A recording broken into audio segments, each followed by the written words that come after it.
Hi, I'm David Levine. I'm co-chairman of Science Writers in New York. My guest today is Dr. John C. Pollock. He's a professor of health and human rights communication at the College of New Jersey. And you're here to discuss a new book that you were an editor of, which is COVID-19 in International Media, Global Pandemic Perspectives. So why don't you tell us a little bit about the book? Thanks very much, David. COVID-19 in International Media, Global Pandemic Perspectives is one of the first books uniting an international team of scholars to investigate how media address critical social, political, and health issues connected to the COVID-19 outbreak. And the book evaluates unique civic challenges, responsibilities, and opportunities for media worldwide, exploring pandemic social norms that media promote or discourage, and how media serve as instruments of social control and resistance on the one hand, or cooperation and representation on the other. These chapters raise significant questions about the roles mainstream or citizen journalists or netizens play or ought to play, enlightening audiences successfully about scientific information on COVID-19 and a pandemic that magnifies social inequality and unequal access to health care, challenging popular beliefs about health and disease prevention and the role of government while the entire world pays attention. So I'm delighted to be here, to be invited to be on your program. Well, thank you very much. For those listening, if you have a question, please put them in the Q&A box.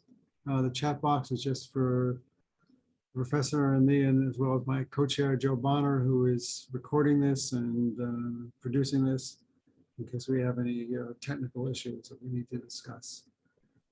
So I was very surprised to learn that Europe has done a very good job, and actually some even totalitarian countries have really disseminated truthful information.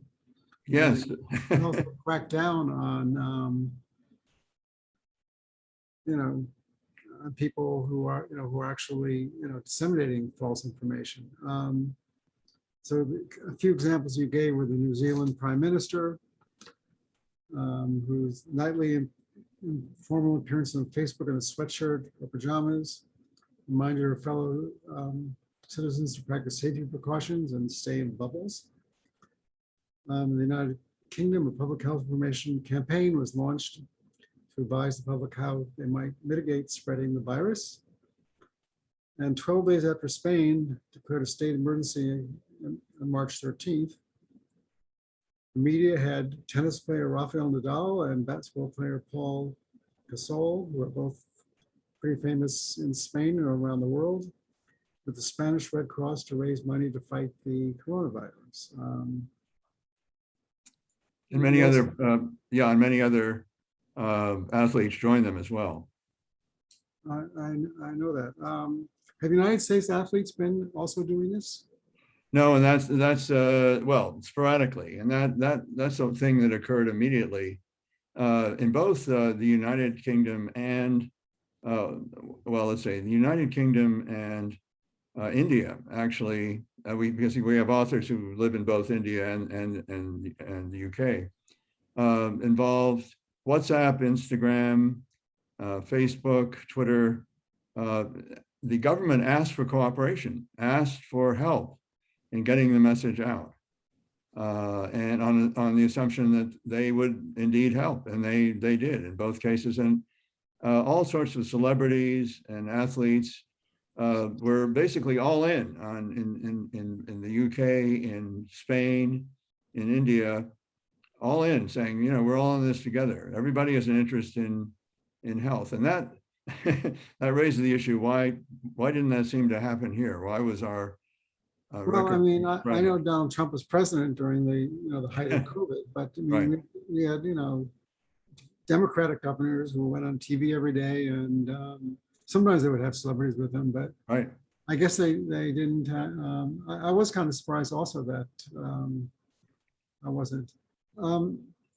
So what is the harm that, I mean, is there also misinformation in Europe and Asia as well? Well, there's less, and here's why I think there are at least three levels to this. And let me start just with the most obvious the level of health as an issue, and then talk about science, and then talk about social cohesion and or lack of it, social disintegration. At the level of health, notice that certainly in Europe, we have, for the most part, universal health care. And there's a sense that we're all in this together, that everybody has a right to a minimum level of health care. And that's certainly not something that we have in the United States. So that when the UK invited everyone to become involved, they did, including social media. So right away, there's a difference between the US and other industrialized countries, as you know, and the question of healthcare. And then behind that, even sort of even broader, there's a consensus that science is important, and science, it's agreed that science is to be, scientific findings, scientific method are to be respected and paid attention to. And again, that's something that's been attacked, oh my goodness, since the 70s in the United States. And it's become something of a cottage industry, and certainly aligned with certain elements in the, as you know, in the Republican Party, in part fossil fuel, climate change, and so on, attacking the science surrounding that. So again, other countries could, for the most part, regard science as something that's consensual, that's agreed on, whereas that's not necessarily the case in the United States.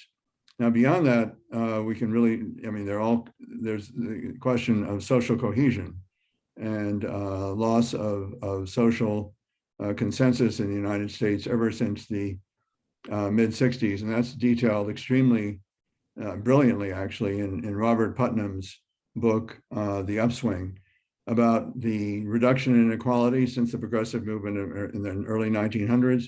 And then ever since the 1960s, a decline in inequality in the United States, multiple levels.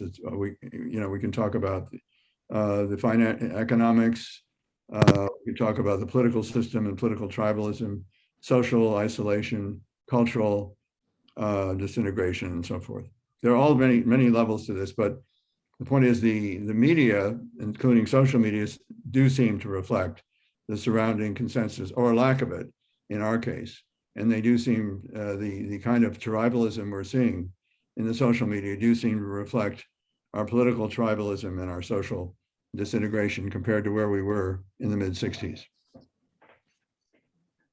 I was kind of curious about China, because don't strike me, I mean, they strictly control their social media. And I don't even know if they allow Facebook there, but I mean, I know that. Well, they have some you're right, they're just very controlled. I gave a keynote lecture in Beijing in November of 2019, and suddenly I couldn't get access to Google. I couldn't find out news from the outside world very easily, except on my cell phone, which had a satellite connection. Yes, it is tightly controlled. You're absolutely right.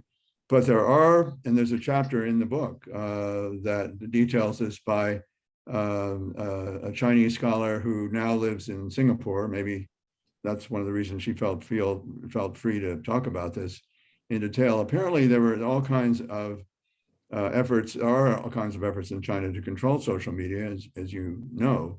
But there were also different kinds of social media used by a wide range of people to restore things that had been deleted by the Chinese government, and they were using all, including Braille. I mean, they were using all sorts of innovative techniques and languages to restore accurate information on what happened in Wuhan. You talked about how China employed government or social media allies to attack non-official journalists who were called netizens, who dared to question the official narrative that China had responded swiftly and appropriately to the threat of COVID-19 in Wuhan. Right. It said that netizens were also attacked on serving government social media for any lockdown measure criticism. Contrary to the anti-science behavior of some social media users during COVID-19, Russian-speaking bloggers in China and Italy actively refuted rumors and opposed misleading and unreliable information. They fact-checked, criticized destructive behavior, and encouraged followers to embrace the World Health Organization precautionary guidelines. So we always hear about Russia and China are hacking us. Right. They're disrupting our elections.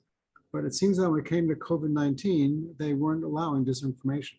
It wasn't, fascinating. This was done by 3 scholars at the University of St. Petersburg.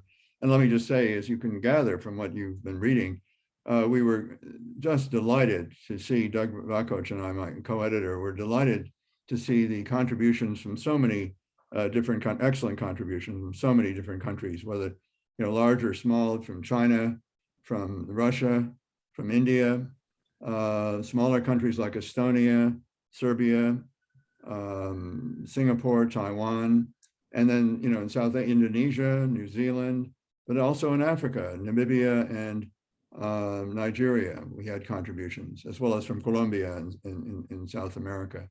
So we had contributions from a wide range of countries, large and small, dictatorships and democracies, and developing and industrialized. So one of the features of the book that I think is so rewarding and so gratifying is that there are so many contributions from scholars from throughout the world. So I heard about your book. Doug Paddock emailed me, but he usually talks about extraterrestrials looking for intelligence. Right. How did he get involved with this? I know he's actually listening to it. Yeah, that was I'm glad Doug is listening. Doug is a polymath. He has interest in so many areas, and I suppose if you're interested in extraterrestrial intelligence, why not be interested in one of the greatest pandemic challenges in the past 100 years. And he was meticulous and looking at different, in particular, Facebook groups from all over the world that dealt with pandemic challenges, health challenges, journalism, and so on, and very actively recruited scholars from throughout the world to make contributions. And he deserves, without him, obviously, there would be no book. So he really got this ball rolling. And I was very flattered when he invited me to pick up the reins and take it after that. Well, I guess with China, it is I like the fact that they are, not allowing people to promote falsehoods. But I also don't like they're not allowing people to ask questions about how they handle the pandemic. Correct, and they're using the pandemic to some extent as to reinforce a certain nationalism in their diasporas. Right. Written about in one of our chapters is written by a Chinese scholar living in Canada, and who discusses exactly that, the way that the Chinese diaspora the Chinese are using their lockdowns in China as a way of saying we're superior to the West, and we don't have all these problems that the U.S. has. So it's very, it's unsettled. But what was intriguing about the scholar living in Singapore, and she co-authored her chapter with a German colleague, that there was a lot of resistance on different platforms, social media platforms, also within China, to let's call it the sanitizing of what happened in Wuhan. Well, we have freedom of the press here, and people can put up whatever they want for better or worse. I know that today there was an incident at the Capitol where a person was streaming live his desire to blow it up or whatever. And, Library of Congress, I believe. Library of Congress, and Facebook stopped his feed, which I thought, that's responsible. Yeah. And because that could make things worse. But short of something like that, what is the responsibility of Facebook or Google or anyone else about stopping misinformation? Wow, you raised the $1 million question, obviously. And if I had the answer to that, I don't know what I would be, but I would be an incredibly wise person. Yes, there's always a balancing. And as Supreme Court justices have always said, that you have to balance certain kinds of liberty and responsibility. And that's discussed, again, I'll refer back to Robert Putnam's book, the upswing, about constantly balancing responsibility and rights, responsibility and liberty that we've undergone for a long time. What I like to think, as somebody with a doctorate in political science, what I like to think we can count on is what the French philosopher de Tocqueville kept noticing about us when he visited the US in the 1820s and 1830s in the US, that the Americans have this genius for association. We create organizations to do all sorts of things. And because in the early days, of course, we all had to rely on one another. There was no such thing as big government. And you saw that in the progressive movement. In fact, you know, it's incredible what the progressive movement did before the era of big government. For example, there were between 1906 and 1919, the following happened. The Interstate Commerce Commission was created, the Pure Food and Drug Act, which led to the FDA, of course, the federal income tax, the direct election of senators, the Federal Reserve was created, the Clayton Antitrust Act, child labor regulation, and women's suffrage. We'll put prohibition in a different category. That was an overreach, as we all know. But there was an extraordinary activity, and this was all done by different groups forming coalitions and forming associations. And they didn't do it with the help of, you know, big government. So there's some lessons there that that are very American, actually. We form associations, we find ways to do things. We don't necessarily wait for government to act. And there's some hope in that, I think. My dad had a PhD in political science. Oh, He worked for NASA and then he taught at Baruch. So I do want to ask you that about vaccines, because that's, you know, a big story today, that, you know, there are people who are trying to get their third booster shot, and there are people who don't want to get any shot. right. And I think we have half the country who is not vaccinated, and something like that. And the countries where people are getting, the states where people are getting sickest, Florida and Texas, and, you know, Alabama has run out of ICU beds. Mhm.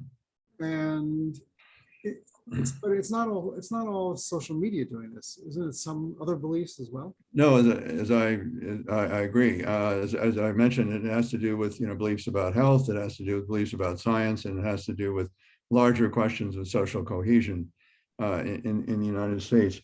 But as a communication scholar, I'm half in communication studies and half in public health. The classic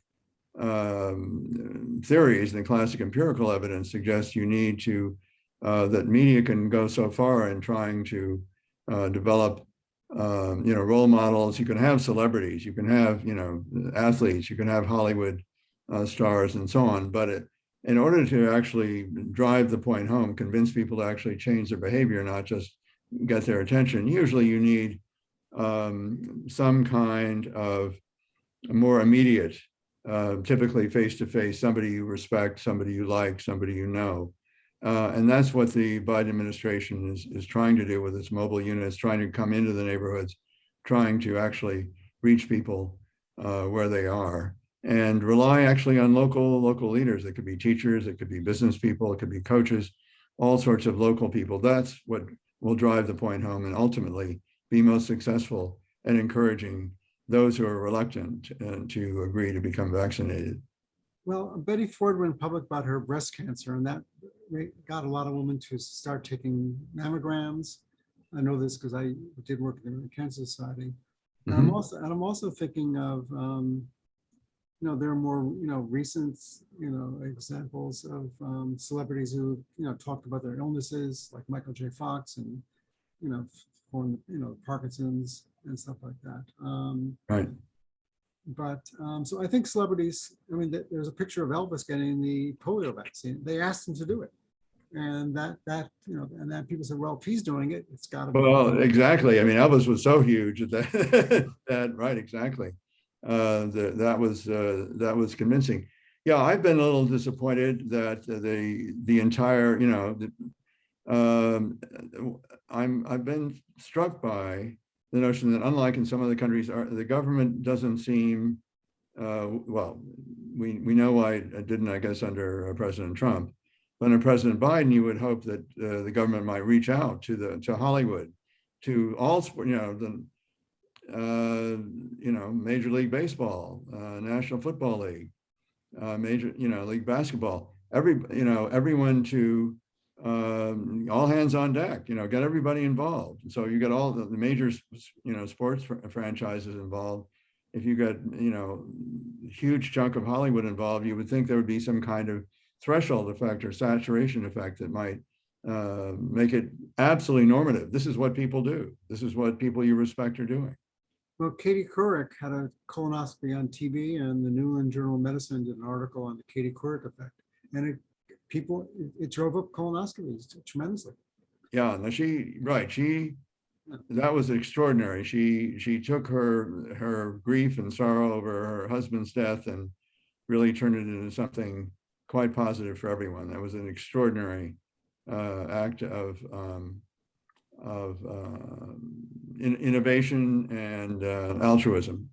Well, I have seen celebrities posting their pictures of being vaccinated on Facebook, and I guess that's a good thing. I mean, sure. I wouldn't look to celebrities to tell me if you need surgery or something like that, but I think that when celebrities are baseball stars or tennis stars, whatever, to say, hey, I'm getting vaccinated, I think that's a good thing. It is. Well, and they could even up the game, I think, by not just saying I'm getting back, but shout it from the rooftops, Dolly Parton did a fabulous thing. She, did it live and so on. And she even, changed one of her songs to vaccine. And she did it with, Jolene, yeah, she was, and she invested in Moderna. well, she did. That's true. But fine, so let all kinds of celebrities invest in the different vaccines. That's great. It's all, as we say today, all good. If it's in the interest of health, then that's wonderful. Why shouldn't we all jump on the bandwagon? But there is, a few years ago in California, there was a measles outbreak, and that was not from right-wing people, but it was from left-wing people who felt that the children were getting too many vaccines, and they stopped giving the MMR vaccine to people. Yes, it's very concerning. The evidence I've seen, you've seen the same evidence, I'm sure, is that sometimes it's relatively well-educated people who are the strongest anti-vaxxers, or until COVID at least. Yes. That seemed to be the case, and that's been very concerning. You're absolutely right. Very concerning. Do you believe that the fact that it's not FDA approved yet is really that people don't trust it because emergency? I'm hoping that will, people who've been saying, oh, it's still experimental, that the approval will help convince them. I would like to think that, but somehow I think that doesn't sound to me like the real reason. Well, the measles vaccine's approved, the polio vaccine's approved. Yeah. Shingles. Well, I do often think, and I suspect you would agree. I remember in the 50s, when there were greetings of this was a miracle that finally, after parents had been worried for so long, that there was a polio vaccine. People rushed to have their children vaccinated. This was considered a miracle. My goodness, but there was, Congress agreed on it. There weren't people being anti-scientific about the polio vaccine at that time, not large numbers certainly. And you wonder if the polio vaccine were to come along today, would 30% of the country say, no, I'm not going to do it for a variety of X, Y, and Z reasons? Would that be politicized as well? Of course, the post-war period was a different era, a lot of bipartisanship, as you know. In the post-war era in the 50s and early 60s. And also it was very dramatic. You don't always see people dying of COVID, but you do see, if you have a friend who's in a wheelchair. Right. And it often occurred actually among children. And by the way, and in upscale communities. And we all know about FDR, of course. And yes. That was the first mass mobilization against the March of Dimes, for example, mass mobilization. That's why Franklin's on the dime, by the way. Right. A mass mobilization regarding a health issue. There's a brilliant book on this written by a friend of mine, David Oshinsky, called Polio, an American Story, and won the Pulitzer Prize, I believe in 2005. and I assign it to my students. Philip Roth's last book was about polio. Is that right? Yeah, and he wrote about a polio outbreak in New Jersey, where he grew up. Right. And it's very good. It's, talks about how they were looking for, when there's an outbreak, and like the restaurant owner, like a deli guy got it, then people would think, okay, and people sent their kids to the Jersey Shore thinking that was a cure, just like they tuberculosis patients were sent to, they thought fresh air was the cure for people. Right, exactly. I live next to a building that was actually built for tuberculosis patients, which has places they can sit outside. Well, I grew up in Colorado, which to where as a destination for TB patients for fresh air. Exactly. So. But fresh air doesn't cure polio. No, it doesn't. It's nice to be in nice surroundings, but it's, yes. Yes. Do you think that? So, do Facebook and Twitter have a responsibility, you think, to really make sure their information is accurate and not to let other people post things? Yeah, and I mean, that's why, goodness, I guess creating certain panels of certain experts, that's a certain way of going about doing it. But yeah, in the moment, for example, it's a huge challenge for them. And the question is, how far is too far? I was struck that they, I forgot, was it Facebook or Twitter suspended Marjorie Taylor Greene, I think, and also Donald Trump. Well, Donald Trump, yes, but Rand Paul, I guess, is Senator Rand Paul as well. Yeah. That was very interesting. In other words, they're more willing, I think, after the January 6th insurrection. There's greater willingness on the part of Twitter and Facebook and others to set certain limits that they had been less willing to set before. Because now I think there's an understanding that democracy itself is at stake, and the stakes are indeed very, very high. I mean, I think one thing that's confusing for people about Facebook is that I don't see, I don't usually see anti-vaccination. I don't see right-wing propaganda on my feed. My feed is basically based on what my friends are posting and stuff. And I don't see the alt-right. I don't see the neo-Nazis. I don't see the anti-vaxxers that much. I mean, I have one or two friends from high school who are, who are Trump supporters and things like that. And after a while, I realized I'm not going to start arguing with people. But I mean, Al Qaeda has the Facebook presence, but I luckily don't see it. But well, you're not in their bubble. I'm not in their bubble, which is good. Right. So, what is the greatest lesson learned in other countries? I mean, because not everyone is Russia and China. I mean, Italy and France and and Spain, where they have Rafael Nadal and the basketball star. I mean, they're not really censoring their media. So how are they? What makes Europe so? What makes Europe and so? Well, there's a sense in Europe that we're certainly, with regard to health and science, that we're all in this together. We all have we all have skin in the game here. Whereas in the U.S., there's a sense that some of us have more skin in the game than others, and some of us maybe don't even deserve to be in the game, whatever that is. So, until we start addressing some of our own issues surrounding, healthcare and its availability, its access to everyone, until we start addressing the anti-science nature of so much of our communication, and of course the lobbies that lobby against science, in particular regarding climate change and so on. And until we start addressing a lot of these issues about our own actual disintegration, it's very interesting. Robert Putnam has written a previous book called Bowling Alone, addressing the sort of social disintegration in the U.S. And since the 50s, for example, people aren't joining Kiwanis and Rotary clubs as much anymore. I think Rotary started in the 1900s, and they're bowling, but they're not bowling in leagues anymore. People aren't sitting on their front porches minding other people's business. He blamed it in that book called Bowling Alone on Television as isolating us in our cocoons and home. We're not social creatures as much as we used to be. We're even getting married later. We're not building families in the way we used to.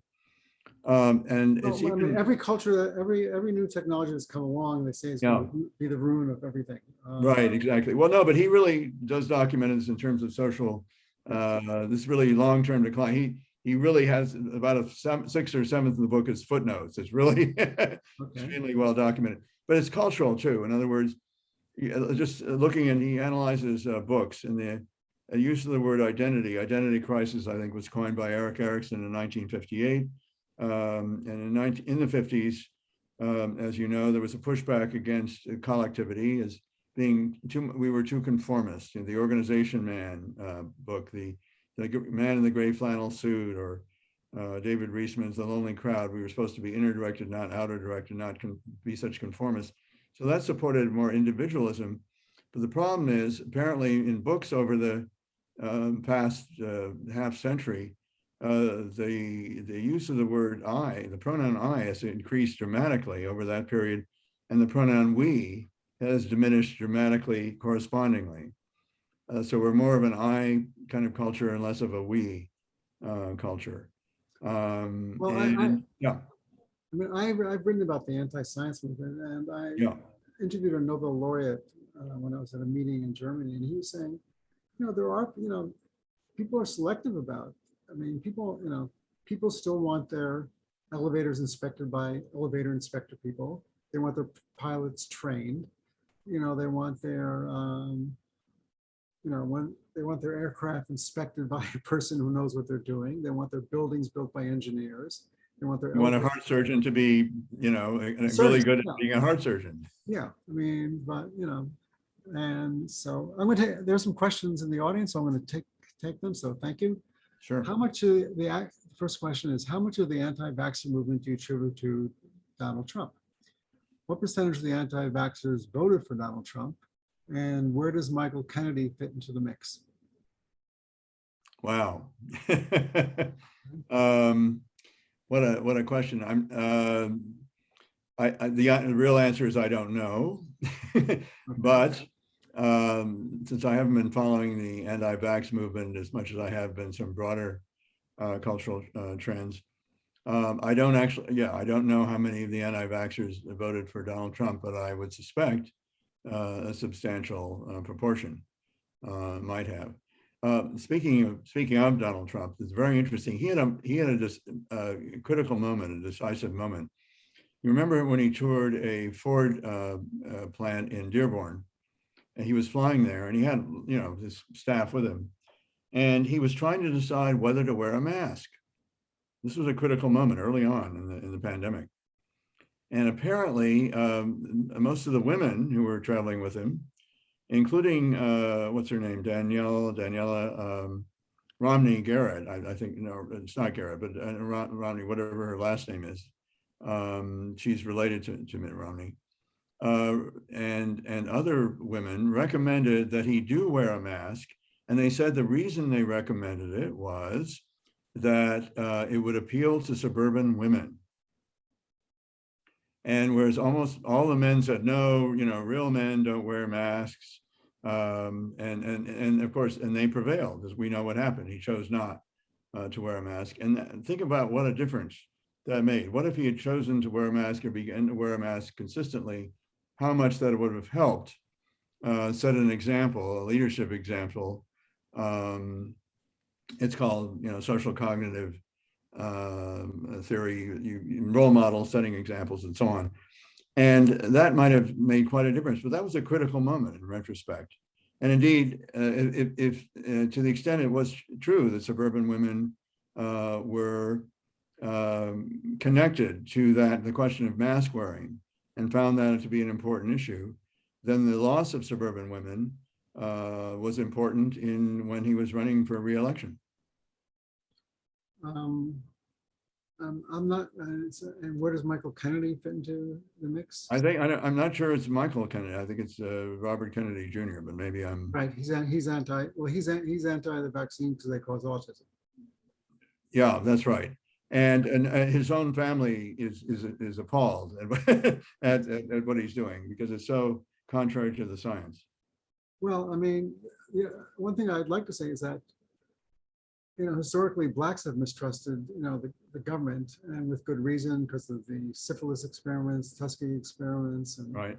And prisoners were experimented on. Right. And Blacks did not vote for Donald Trump.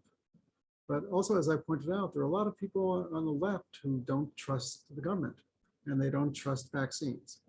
Right. So but we do see now what's going on in the Republican states are the ones who are getting the high rates of COVID and keeping this pandemic going.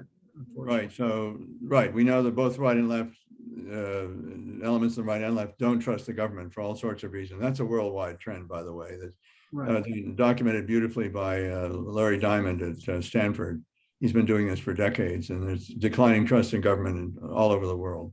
But yes, right. Trust isn't a matter of not left or right necessarily, but certainly we have an ongoing live experiment here, and we're seeing. By the way, there's a chapter in the book that I did with my students, undergraduates at the College of New Jersey, and we found, as you might expect, looking at city demographics and variations in coverage of government lockdown measures, that the higher percent voting a Republican in a city and the higher percent evangelicals, the more opposition to government quarantine measures, which is what you would expect, but we documented it quite extensively. Well, the Pope yesterday, or 2 days ago, did a public service announcement telling people to get vaccinated, saying it's a blessing. Wow. Well, we don't have that here. We don't have the right-wing evangelicals are not going on TV saying get vaccinated. Yeah, that would if lots of evangelicals. How about some NASCAR drivers? I mean, that would be, fabulous. They are certainly role models for, huge swaths of the population in certain parts of the country. Motorcycle, riders, all sorts of things. Yeah. So here's another question. Do you feel this world has become more complex despite advancement in technology? There just seems to be more to manage and life is at a faster pace. Well, the quick answer is yes, of course. But and then it means also then that when so much is confusing, we tend to rely on our bubbles, and we tend to rely on those role models that we've relied on in the past for our cues about what to do. It's much like, if we're I liked it very much when Surgeon General Vivek Murthy the other day appeared in the White House lawn, not just in his beautiful uniform, but he also had his military cap with the brim on.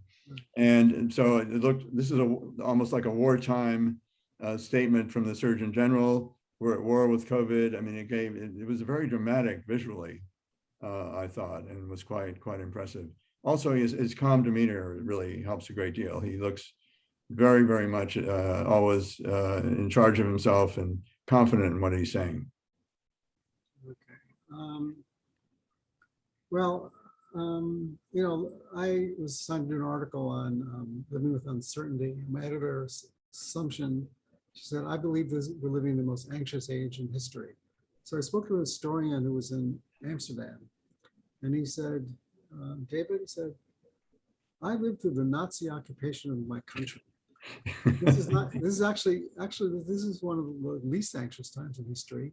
There's also less crime, but there's also less, people don't feel like, one other person said, people don't think they're going to burn in hell. He said Cromwell was very, concerned about that. Yeah, But also church. The other thing is to talk about, people aren't joining Rotary clubs, but they're also not affiliating themselves with synagogues, churches. Church attendance worldwide is going down. it is. Religious attendance has declined. That's another indicator that Putnam has written a whole book on this, by the way. Yes. There's a whole, church synagogue attendance across the board is going down. There is some increase in evangelicals. And there's some speculation that one of the reasons the Catholic Church named an Argentinian to become Pope was to begin to counter some of the influence of evangelicals in Latin America. But yeah, even some evangelical churches are growing, but I think almost every other denomination or religion is declining. I think you're absolutely right. There's a New York Magazine covers that said, "Do atheists need a church?" Because churches do good things. I mean, if someone's sick, they visit people, they provide food to the homeless. I mean, they do a lot of good services. Well, it's very interesting. I've been doing some studies of social capital, social cohesion, and its role in reducing things like obesity, diabetes, and even COVID.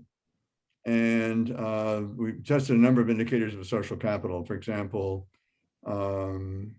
religious membership, a number of recreation centers in a community, and percent married women. And this is at the county level. We've been doing this studies around the US. And it turns out that although, as you might imagine, regarding health issues, poverty and income are really, really important in general regarding health, that the higher the income, the less likely someone is to be obese, the less likely are to contract diabetes, and the higher the life expectancy. But after that, something very, very important, the measure of social capital, social cohesion, is that regarding COVID, for example, the correlate at the county level with lower levels of COVID is not voting Republican or Democratic. It is, or any of these other things. The most important thing is percent married women.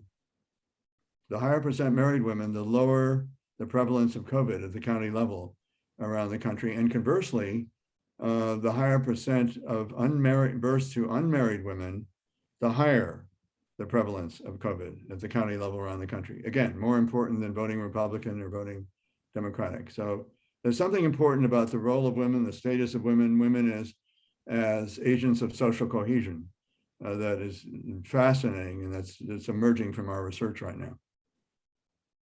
So if mom tells you to get a vaccine, you're going to get a vaccine, I guess. That's how it works. That's right. And the husband too.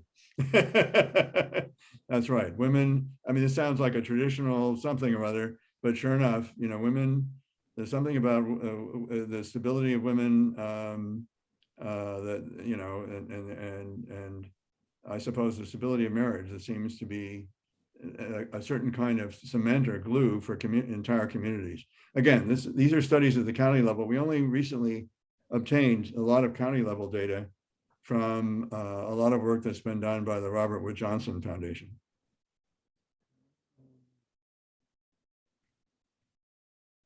What else can be done to combat misinformation? I mean, people say have discussions with their friends and Yeah. and all these things. Well, so the question is, I know I have so many friends, I'm sure you've tried to reach out to people who seem to not be open to new information, open to science. And we today, and again, Putnam does this beautifully in the upswing. We've conflated our social identities with our political identities, and we just want to win, apparently now. And this really began, I think, mostly with Newt Gingrich. Then he began really concluding the only way for Republicans in the House anyway to win was to absolutely demonize and destroy Democrats, and he started that. And unfortunately, one of the things he did was he changed the work week in Congress from 5 days a week to 3 days a week. And what that meant is that when it was 5 days a week, members of Congress used to bring their families to Washington. And so they would encounter one another at their children's softball, baseball games and soccer matches and so on. And they would get together on weekends across the party aisles. But when he changed the work week in Washington to 3 days a week for Congress, then people no longer brought their families, and they went home, the other 4 days, and they spent time with their constituents, and they didn't hang out with members of the opposite other party. And so that reduced a lot of social interaction and family interaction the members of Congress used to have before Gingrich. And that's been a major problem. So now it means, well, we all have people in our families. What do you do with the crazy uncle? All of that. There is obviously no quick fix, but being aware that the political polarization has become synonymous or aligned with the social disintegration and social isolation is important. Just being aware of that means that we need to be prepared to form associations to begin doing something about this, the way the progressives did in the 1910s and earlier. So, the administration is going to be giving, September 20th is going to start giving booster shots to Americans. Right. And the World Health Organization has said we should hold off and give the vaccines to other people right. throughout the world who haven't even been vaccinated. Yeah. I have one friend said, do you think that if Africa had all the vaccines and we needed them, they would give it to us? I said, I don't think so. But what do you think? Can we do? President Biden said there's plenty of vaccines. We can do both. Well, we are. The way we mobilized, as you know, in World War II was extraordinary. We mobilized and just extraordinarily in a very short time. We're capable of doing both. We really are. I think it's very important for the Biden administration to demonstrate that it is doing absolutely everything it can to protect all Americans. Joe Biden has staked his reputation on this, that he's going to help us overcome COVID. That's his central selling proposition, if you will. And I think he not only needs to, but needs to be seen as doing absolutely everything he can to protect Americans, especially given what's happened with the Delta variant. I just read something today. I think 3 senators, perhaps 2 or 3 senators, who were fully vaccinated. I have another question. Do you see a role for Pfizer, Moderna, and Johnson & Johnson advertising the vaccines? After all, corporate advertising is the usual method of increasing consumption of an industrial product. Well, first of all, you can't advertise an experimental drug. Right. That's exactly. And it's not until it's approved. But we do have obviously a natural experiment. It should be fairly clear to almost everybody that the vaccines have, my goodness, they've worked against the Alpha variant, certainly. And that is so clear. So that if the advice is to get a booster it was a few days ago for everybody at risk, but now it's for everybody 18 and over. And the advice seems to be changing somewhat, almost on a daily basis. But then, if it's consistent with the science, then I think, we should allow the manufacturers of the drugs that have been approved, the vaccines, that have been approved for emergency use, to go ahead and let the advertisers do their work. I'm sure they have ads all ready to go as soon as they get it. Oh, yeah, absolutely.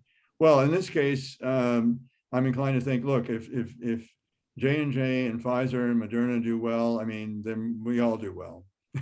That's fine. If it's saving lives, Well, I do want to correct you. The vaccine is doing well against the Delta variant because people who are vaccinated are not dying. Right. Exactly. Hospitalized. Exactly. And when the vaccines were approved, that's what they were approved to do. They're not 100% effective against getting sick. Right. They're doing, you said it very well, they're doing what they were approved to do. Exactly. And they've been doing it remarkably well. at that, and that should be evident to anybody who's open to evidence. So yeah, I mean, goodness, full speed ahead. If they want to use their advertising prowess to reach more people, wonderful. That serves the public interest And their own financial interest. and their own finance. Well, there's a case where there's a convergence. Yeah, absolutely. That's the ideal American. That's the American dream, I suppose, with the convergence of public and private interests. I mean, as anyone watches the news, there's lots of drug advertising. Yeah, You know, yeah. they see that, and some people don't think that's a good thing. So, Well, I mean, if you going outside the vaccine, well, there are lots of different drugs that now have direct to public advertising, as you know, and so that puts pressure. Patients then come to their physicians and primaries and say, I want to try I want to try this drug, and then maybe the physician has some qualms about it, but ultimately may feel, well, it's easier to give in to the patient than try to dissuade the patient otherwise. That is an issue. I agree with you. so we talked about Europe during the pandemic, early in the pandemic. So in 2021, is Europe still doing a much better job than we are with social media, or are we starting to catch up? It's my impression. Certainly, I think the UK is. But then again, remember the UK has a nationalized medicine, the public health service has everybody registered, and they're able to reach out and reach everybody immediately. But that's assumed in the UK. There's a consensus that that's the way things should be. So they're able to get mobilized very quickly. It's intriguing, by the way. Social media played a very interesting role when Boris Johnson initially in the pandemic in 2020 initially was persuaded that herd immunity was the way to go, which, and of course, the problem with herd immunity is all sorts of people die before you can get to herd immunity. And there was enormous pushback on that on social media in the UK. And actually, he eventually turned around. Of course, as you know, he himself contracted a severe case of COVID, and that made he said he wasn't going to. He was going to go. He wasn't afraid of it. He was going to go about his business. Right. Then he's going to shake hands. He was going to go in the crowds, and then he changed his mind when he got sick. Right. Right. He did wake up, and now he's pretty tough on it. Yeah. So where can people get your book? Oh, all kinds of places. The publisher, it's COVID-19 in International Media, Global Pandemic Perspectives. The publisher is Routledge. It's you can get a 20% discount at Routledge. Then it's also on Amazon, Barnes and Noble. It's on the usual suspects, a variety of places. It's very easy to find. Okay. And are you working on another book right now? Well, I'm actually working on a second book on COVID with Doug. We're looking for a publisher right now.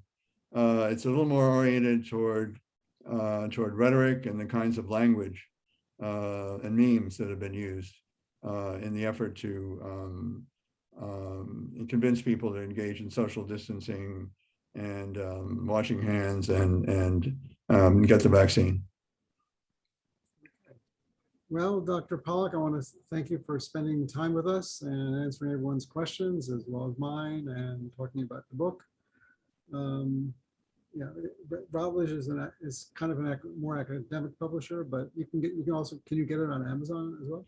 Oh yeah, it's easy it's Amazon. It's very much on Amazon. In fact, and there's some testimonials from scholars all over the world that really enjoy one of the main characteristics they enjoy. This is one of the first books that's truly international, that has scholars from all over the world, not just Europe, not just the usual places. So I always ask my guests, what do they do? And you told me that you flew somewhere, right? Oh, you mean recently? Yeah. Yeah, I flew to Santa Fe. I'm from the West. I grew up in Colorado, and I love the Santa Fe in part because both Hispanics and Native Americans have enormous confidence in Santa Fe. The cultural contribution of Native Americans is obvious and well defined and appreciated. The confidence of Hispanics, in particular in the politics of New Mexico, is well defined and appreciated. And so it's very nice to be in a location where groups that may tend to be marginalized elsewhere in the US have great confidence in their culture and prospects. So, but you do say the Delta variant, you may not go to the US Open. So Yeah, well, what was interesting in Santa Fe, for example, the Santa Fe Opera, the people were not tested, but you were required to wear masks and they were socially distanced. Seats on either side of you were empty. So everyone was spaced. And it was also, by the way, the Santa Fe Opera, unlike other operas, it is outdoors. The roof, there are no walls. So you can see the desert beyond you. It's really fascinating. And whereas the US Open, sorry? And was this your first flight? Yes, it was my first flight since the pandemic. Yeah, my first escape. Yes. I haven't flown. But the US Open is, they're not requiring masking. They're not testing. The only place they ask to see your vaccination status is if indoors at a restaurant, but there are all kinds of people passing in the corridors and you line up to get into the US Open. So there's a lot of cheek by jowl, jostling and so forth. So I'm inclined at the moment not to go unless they change their policy. And I'm a huge Nadal fan. I love tennis. And so this is a huge issue for me. Well, I mean, I also love tennis. I had actually tickets to Wimbledon in 2020. Wow. Wow. But since, but they did cancel they are not letting the public watch the qualifying matches because they said it's too many people. Well, so I think they're going to have good control. I hope you're right. I have a friend who's actually a volunteer being trained to do the control. Oh wow. Okay. Well, I hope you're right, and I hope I'm too cautious. Anyways, great seeing you as always. Thanks, David. Going on, and thanks so much for having me. Thank Doug for recommending you, and everyone out there, be safe. The next thing we'll be discussing is opening schools, and we're doing that September 1st, which is actually frighteningly in 2 weeks. Okay, take care, and everyone out there, be safe, and get a vaccine if you haven't been vaccinated. Thank you very much, and see you soon. Thanks very much. Bye-bye.